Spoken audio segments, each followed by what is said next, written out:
Hello, everyone. Welcome to another great episode of the Killer Author Club. We are super excited to have the one and only Heather Graham here with us tonight to tell us all about her latest, The Murder Machine.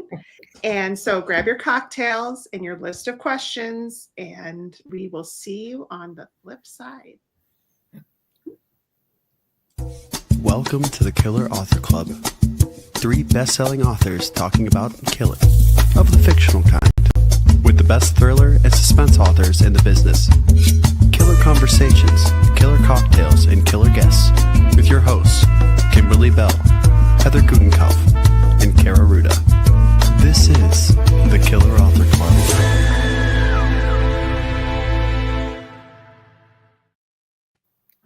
Hello, and welcome to all our new members. And we've had a slew of them in the last week or so, haven't we? So welcome to all our new members and to our OGs watching live or catching the replay or listening to the Killer Author podcast. We are so glad you're here. I'm Killer Heather Gutenkopf. I'm Killer Kimberly Bell. And I'm Killer Kara Ruda. And we're here to talk about The Murder Machine, and we'll do that in just a minute. But a couple PSAs before we get started. So if you love tonight's show and want more, because who doesn't, check out the Killer Postmortem, otherwise known as the After Show, exclusive to our Killer Author podcast, where we always start with a killer confession. So we'll get one out of Heather later tonight that will air on Friday in our podcast. And tonight's show will be available on your favorite podcasting app starting Friday. Links to download are on, guess where? killerauthorclub.com. And so while you're there, make sure you sign up for our latest newsletter, and it's coming out tomorrow. And there's some really fun stuff in there. So make sure you go out and sign up for the newsletter, and you'll be in the know. And speaking of news,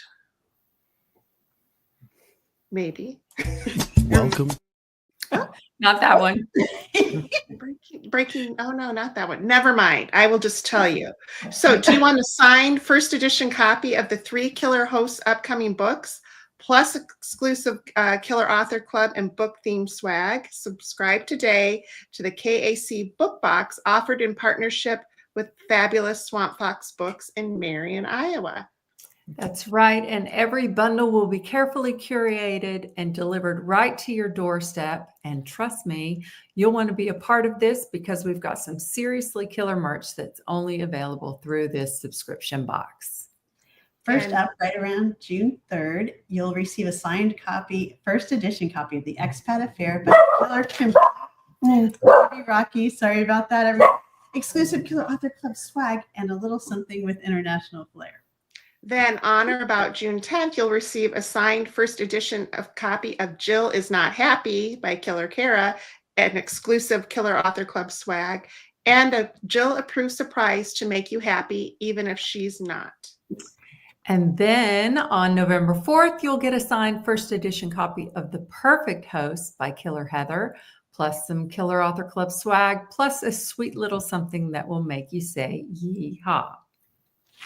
3 books, all sorts of killer swag. What are you waiting for? Subscribe to the Killer Author Club book box today. We'll drop that link in the comments in just a minute, but you can also sign up at killerauthorclub.com, where you can find everything about everything Killer Author Club. Kimberly, would you please introduce our special guest? I would love to.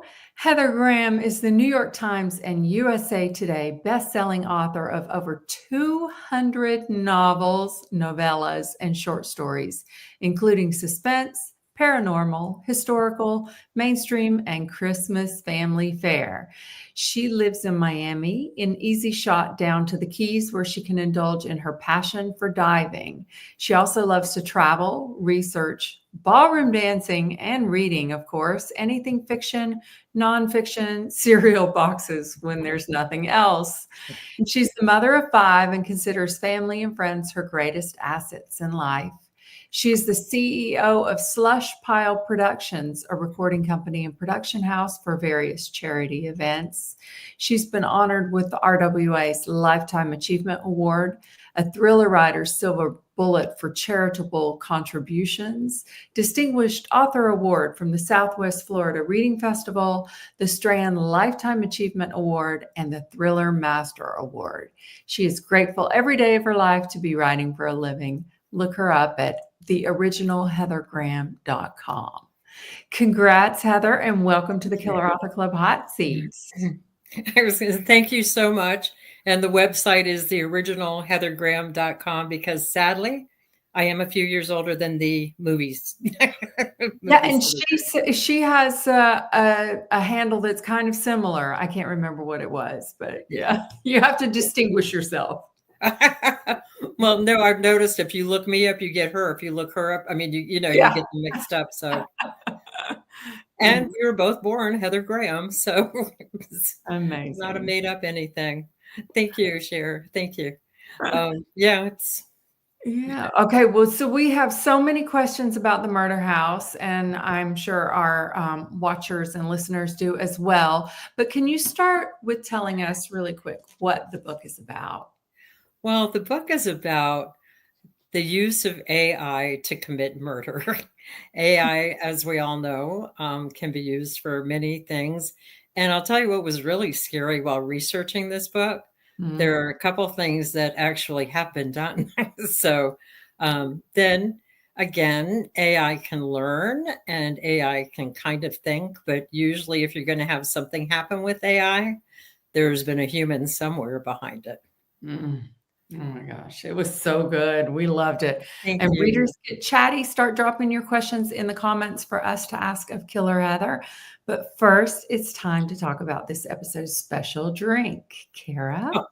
That's right. As you know, the Killers love our cocktails and tasty drinks. In every episode, we ask our killer guests to come equipped with a favorite. And Killer Heather has chosen Guinness, or Guinness 0.0, if you want to skip the alcohol, as her special drink tonight. Heather, could you please tell us why you picked Guinness? Well, my mother and my mom's family immigrated from Ireland. And I think they actually might have gotten arrested these days because if you had a really bad tooth, it got rubbed with Irish whiskey. And if you were sick, you got some Irish whiskey and tea. And I'm just never a fan of, I never wound up being a fan of any type of hard liquor. But I do think Guinness is delicious. And I'm probably did have it at home with the Irish first.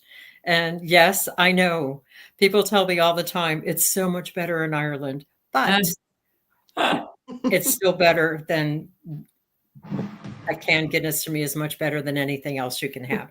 And they even make a 0 calorie, not 0 calorie, I'm so sorry, a 0 alcohol. And I guess it's not actually 000, but they advertise that it does have less alcohol than a glass of orange juice. So if you're looking for a tasty mocktail, I guess it would be 0 Guinness. And then I just happen to be one of those people who like the taste of a stout. So that's my choice. I hear the alcohol-free Guinness is really good too. It's delicious. It is really, really good. So I can highly recommend both. But of course, you have to like stouts to begin with, but I do recommend both. Well, cheers. That's a great addition to our cocktails. So cheers. Yay. Well, the Killers, we started the Killer Author Club over 2 years ago so that readers like you can interact with some of the best suspense and thriller authors in the biz. Our spring and summer lineup includes superstars like Amy Tintera, Peter Swanson, Anthony Horowitz, Jamie Hendricks, and so many more. So for dates, times, past episodes, etc., surf over to killerauthorclub.com. But tonight we're here to talk about The Murder Machine, and the reviews are glowing. A Goodreads reviewer says anyone who likes a good mystery or is a computer nerd would enjoy this book. Another reviewer says thought-provoking and chilling, ideal for a time when AI is a prominent topic of discussion and debate.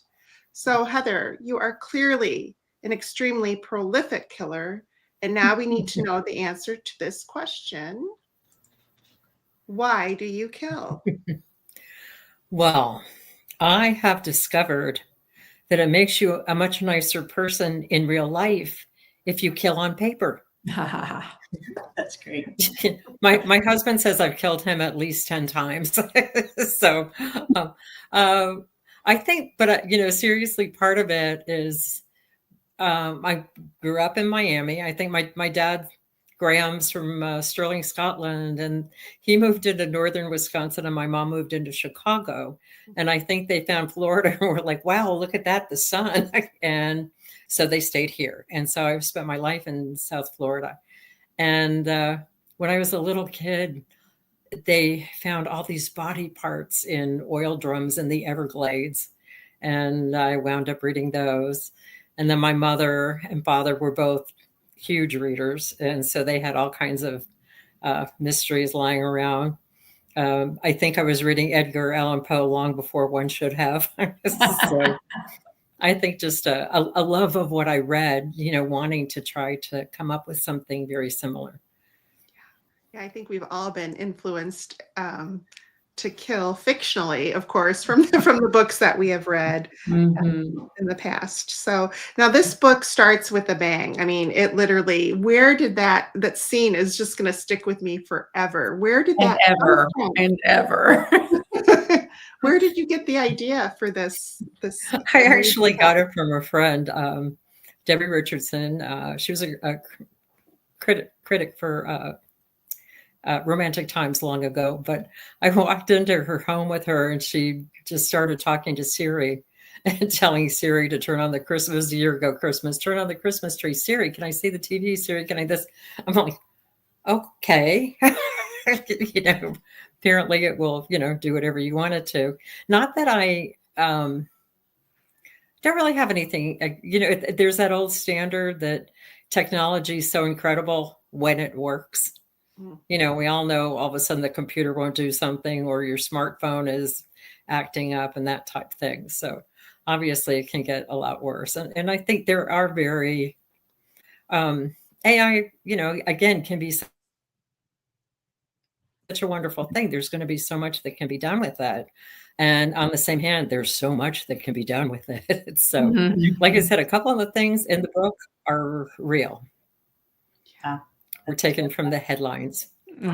Terrifying. Here's a question from Renee. Did you come up with the title Killer Heather #2? Well, because there's already Heather, Killer Heather. I know, I love that. Killer the second. I know, that was very cute. We love that. Yes. It was, I think it was a lot of fun too, because when we were doing this, I was asking help from one of our publicity people named Heather Connor. Oh, no. 3 Heathers. 3 of us, yeah. And Heather got to inform us all that, no, I never saw the movie. I've never seen the movie. What is wrong with me? I've never seen the movie Heathers, but I need to go watch it. It's okay. Yeah, and speaking of titles, I mean, this title is amazing. So where did you get the idea for this one? For the murder machine? Yeah. Probably because AI is still a machine in a way, and it's murdering people. Yeah. So it's a murder machine. Yeah. Quite literally. Quite literally. Yeah. Right. So do you live in a home with AI or smart tech? Do you have any of that in your home? My computer is fairly smart. My smartphone is fairly smart, but no, I don't really have a lot of AI in the home. So I don't, like I said, some of the things you hear going on are kind of scary. Yeah. I read a thing one time that you can only publish 3 AI books a day on Amazon. So yeah, so because I love books written by real people. I find that a little disturbing. That's, I mean, there's going to be, I think that they will make absolutely amazing progression in the medical field and maybe other places. But I think it's also scary when people want it to take away jobs from real people. Mm-hmm. Yeah. So true. Oh, Renee wants to know if any of the, oops, wrong one. If any of us live in a smart home. I do not. I do not, because it terrifies me as well. I had that thing when your phone's just listening to you anyway, even if you're not even talking to it. It's just Yeah. I'm like, I am not speaking to you. And then you're like, I'm like whispering away from my phone. Stop listening. Yeah, I really like the convenience of an AI home. I don't have like a super smart home, but I do love the convenience of like lights that go on without you having to flip a switch. And but I'm going to think really long and hard about it now. Because I was you're going to right. say, I mean, there are real life headlines. There was like wasn't it an electric car drove into a lake and the woman couldn't get out? And I mean, things can go wrong. And like you said, Heather, there's a human behind it.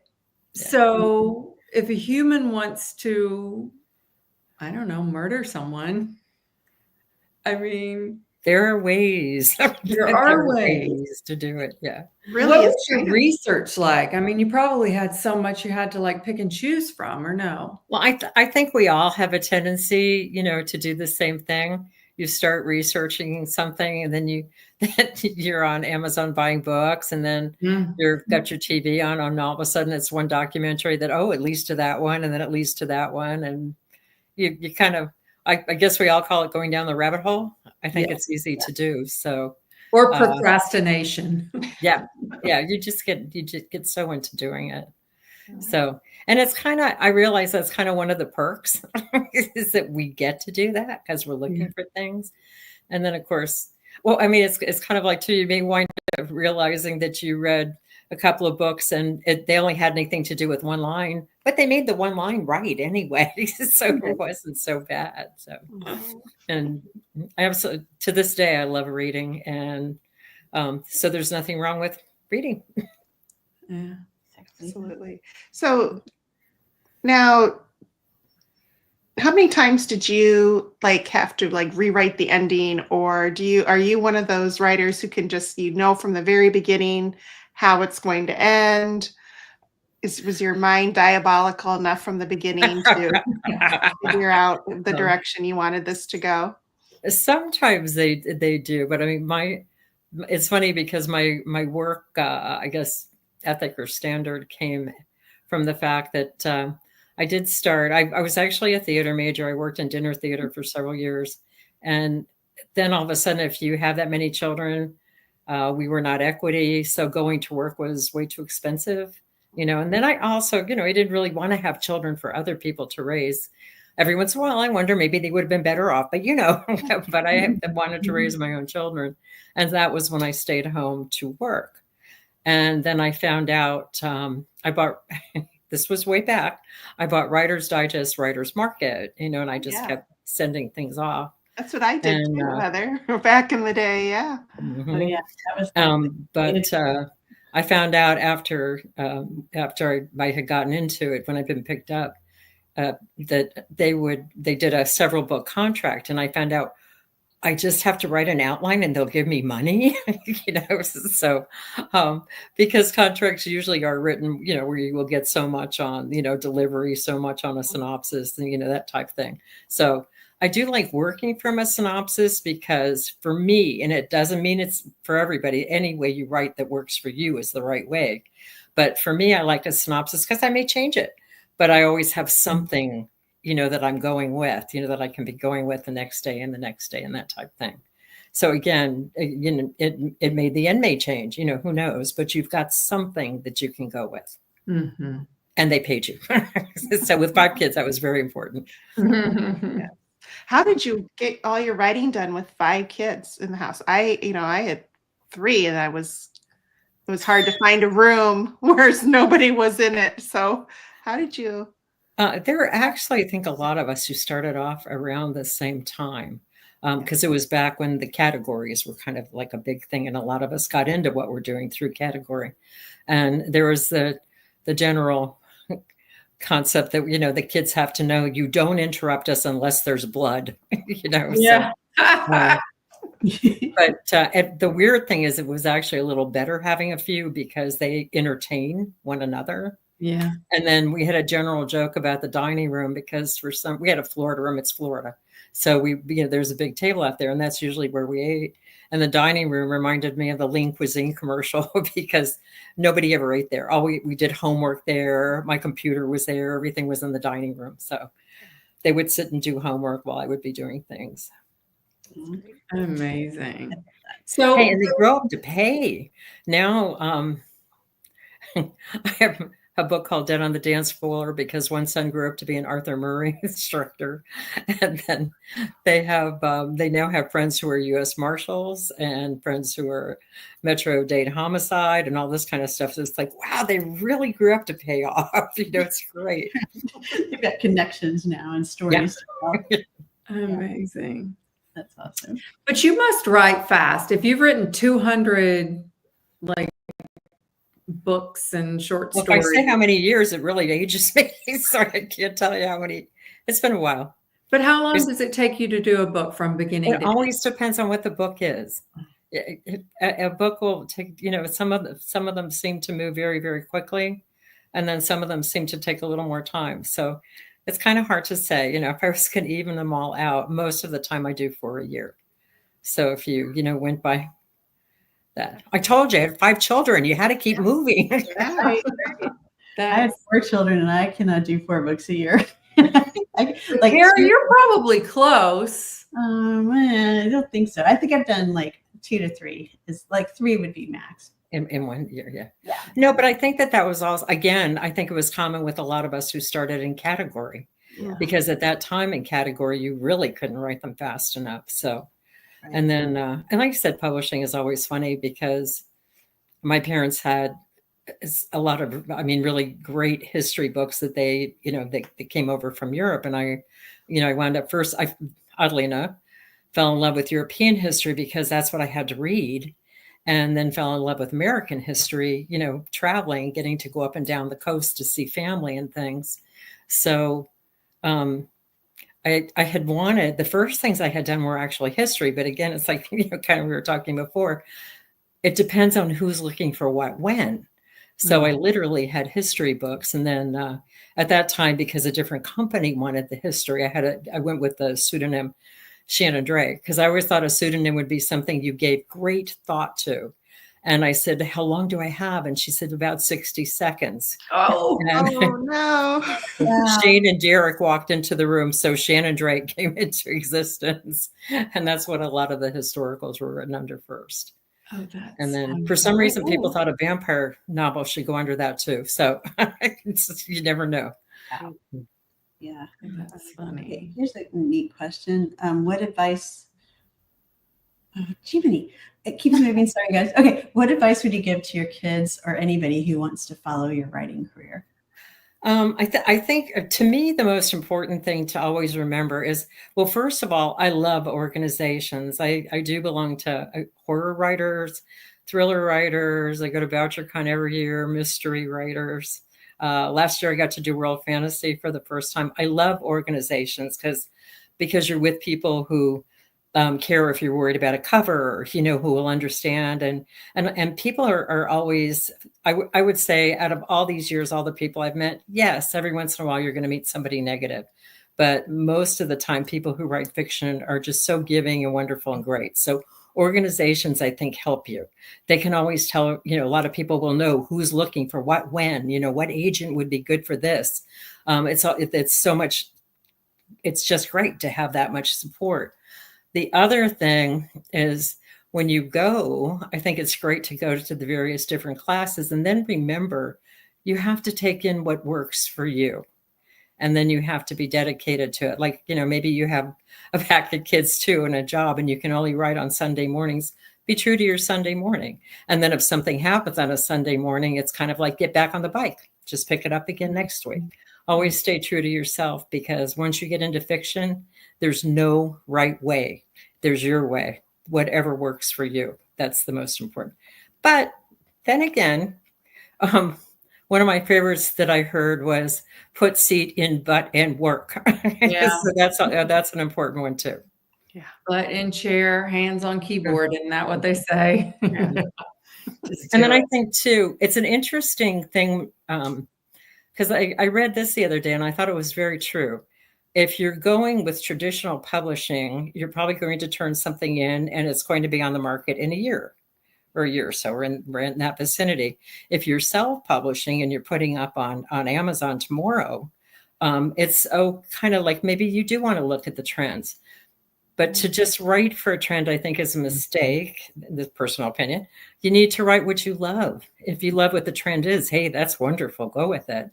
But be true to yourself, because you never ever know when the trend is going to change. Yeah, I agree with that. That's great advice. I love that. Well, great advice. And you guys, Heather is giving away 5 copies of The Murder House to lucky US viewers. It doesn't matter if you're watching us on Facebook or Instagram or YouTube. We scour the comments everywhere we stream, but please make sure to shout out where you're from. For a chance to win, correctly answer this multiple choice question. Heather has published over 200 novels, novellas, and short stories. Which genre has she not written? Suspense, paranormal, historical, mainstream, or westerns? Tricky. Good luck. Good luck, everybody. The Killers are big fans of independent booksellers and want to support ones our killer authors love. Heather has chosen Books and Books in Coral Gables, Florida. Heather, please tell us why you love this bookstore so much. I love Books and Books because, first of all, it's been there for years, and it's one that I really like. And it's owned by a fellow named Mitch Kaplan, who's a mover and shaker behind the Miami International Book Fair. And he's grown over the years. It started with one store. Now he's got one at the airport. He's got several now. But I particularly love the one by me because it has a really charming little cafe. I can go from room to room, and I can literally walk to it from my house. So that's a good one too. Yeah, that's really nice. Yeah, and I just love what Mitch has done for books in Miami. So it's just seriously one of those charming stores that you can go into. I actually have a couple of Barnes and Nobles that are near us too. I'm in them too. And I think they're great Barnes and Nobles. They're very well run. But there's just something about an independent, just a little bit different, and love the cafe and everything about it. And it's also right across the street from the Gables Art Cinema, which comes up with all kinds of cool movies. So it's fun that they're right there next to each other. Yeah. So we have a whole afternoon and evening planned. Yeah. So we'll be dropping the link in the comments so you can order Heather's book from Mitch's store or anything else you need to get. So go ahead and look it up, guys. Yes. And so obviously the Killers, we love to read. And so our Facebook group is the place to find those recommendations for all the fabulous books out there, and you can share your love for them. So we want you to come and post pictures and write reviews, ask for recommendations, give yours. We love it when our TBR cuppeth runneth over, which is why we want to ask Heather, what are you currently reading? Oh, at the moment, well, there's an author named old-time author, and I have to admit, I'm not sure if she's still with us, Morgan Llewellyn, and I am reading a book that she wrote about Brian Boru, because now I am working on which I didn't even know existed, but now I know. I'm working on something called a romantasy, and I have decided to make growing up with entirely wonderful, crazy Irish family pay. So it's on the ancient gods and goddesses of Ireland. And I'm having a lot of fun reading about that too. And then, as we were saying earlier, watching this documentary, and then on Amazon buying more books. But I am having a lot of fun with it. Love it. Sounds amazing. Well, we want to celebrate 2 new fabulous releases for you to add to your TBR. First, check out The Mystery of the Crooked Man by Tom Spencer. A cantankerous archivist is on a mission to uncover the sinister truth that connects a murder and a fraudulent manuscript, if she can stay sober long enough and avoid becoming a whodunit herself. We also have See How They Fall by Rachel Paris. Set in the glamorous scenic backdrop of Sydney, Australia, One family's powerful dynasty is threatened to be destroyed after a tragedy with a hefty inheritance lying in wait. We've got 2 paperback copies of The Crooked Man and 1 of See How They Fall to give away to U.S. viewers. You know the drill. Drop a comment if you'd like to be entered for either or both. And remember to tell us where you're from. And don't forget to check out the Killer's latest books. Just take a look at this gorgeous cover for Kara's upcoming Jill Is Not Happy, a thriller where an ill-fated road trip resurrects a married couple's darkest secrets, out June 10th. And Heather, along with authors Kieran Slaughter, Lee Child, B.A. Paris, and other members of the International Thriller Writers Organization, collaborated to create the Twisted Women's Book Club, an Audible original, so you can listen now.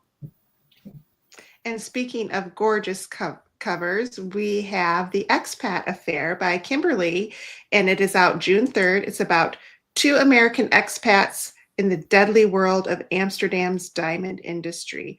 Links for all of these are coming up in the comments.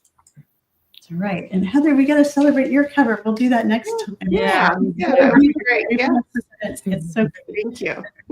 Thank you. Okay.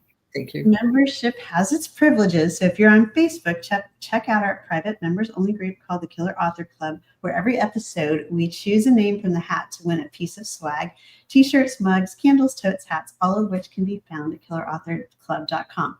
Tonight's winner is Patricia hopefully Patricia, I didn't really botch that because I'm Kara Rudin. Everybody says it wrong, so I know how it goes. So I'm really sorry if I did. But anyway, congrats. Please send one of us killers your address and we'll send some killer author swag your way.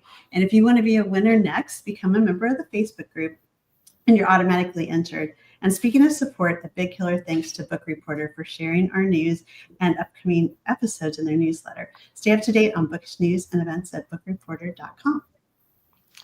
And Heather, we have some really, really good news for you. You survived the Killer Author Club. Thank you so much for being here. Thank you guys so much. It's just super to see you all, and thank you. And thank you to all your listeners. Thank you. Where's the best place that listeners and viewers can find you? Miami, Florida. I have a Facebook page under I have 2 of them actually, Heather Graham and Heather Graham Post a Saturday. My husband's Italian. And I sometimes I do YouTube, sometimes I do TikTok, and just kind of depends on. Have you ever noticed it depends on what's going on in life? Yes.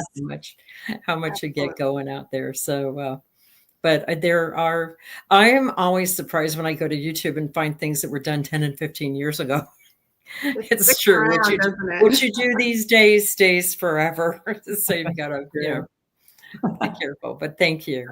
Yes. Thank you for being here. Yeah, for sure. Okay, guys, that does it for tonight's episode. Heather, sit tight. We will come back and do the after show. But thanks to everyone for tuning in, and make sure to mark your calendars for 2 weeks from tonight. We'll be back on May 6th at our usual time, 9 p.m. Eastern, 6 Pacific, with the one and only Amy Tintera, who you might know from her huge hit, Listen for the Lie, now coming in paperback. In the meantime, please find us wasting entirely too much time on Instagram, Facebook, Twitter, TikTok for all the information you need: times, upcoming schedule, past episodes, recipes, and merch. Surf to killerauthorclub.com. Thanks for being part of the club. I just wanted to say very quickly, too, if you all don't mind, I am the location chair for a mystery convention called VoucherCon this year. And if you ever wanted to, it's not totally craft. It's for everybody. Anthony Boucher started this for readers, librarians, writers, for everybody out there who love books. And if you're at all interested, we're going to have Michael Connolly, and I'm blanking on everybody else right now because I'm trying to say it, but it's a wonderful, friendly type thing. If you ever just wanted to get to New Orleans, it's a good way to go. And, look it up if you want to. It's BOUCHERCON.com 2025. And thank you all for letting me do that. Of Of course. I'll be there. I can't wait. Thanks, everybody. Thank you. Good night, everybody. That does it for tonight's show. Thank you for tuning in. If you'd like to catch our next show live, we're every other Tuesday night on Facebook, Instagram, and YouTube. For times, upcoming schedule, and to catch up on past episodes, visit us at killerauthorclub.com. Happy reading. Now get on out there and kill that TBR.